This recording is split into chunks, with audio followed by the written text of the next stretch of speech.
Very good. This is the small. Do you often find it challenging to keep your child occupied, especially during times like this when we have to work from home or busy with other things?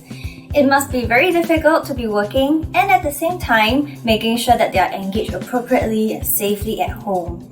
And at the end of the day, if their toys and activities tend to be all over the place, it makes it hard for your child to know where toys are, which may lead him or her to be engaged in self-stim behavior instead.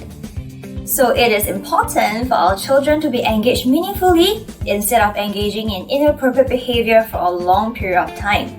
And this is the same for our student Puneeth as well. We want him to be engaged more appropriately at home and in school as well, especially when we see him not knowing what to do to occupy himself. So before we get into the practice, there are a few preparation work to do. So firstly, we have to make sure that the house is organized. Toys and activities to be kept in boxes or bags at the same play area so it's easy for your child to find it.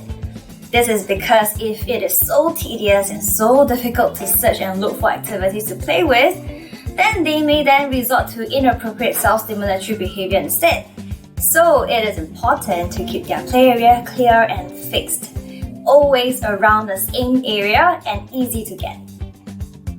Secondly, make sure that those play activities and toys are within child's repertoire and that your child can play with them fairly independently.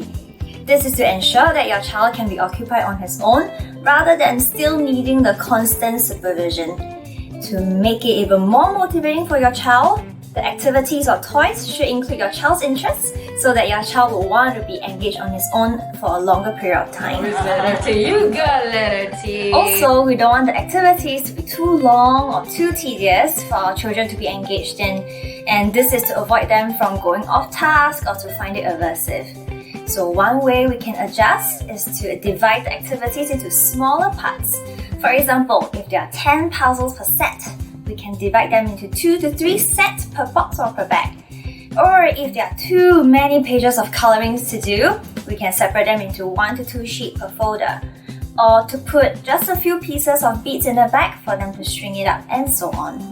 Once we are done with the preparation work, we can start to work on the second part of this routine, which is to teach our children to find something to do, helping them to occupy their time more meaningfully.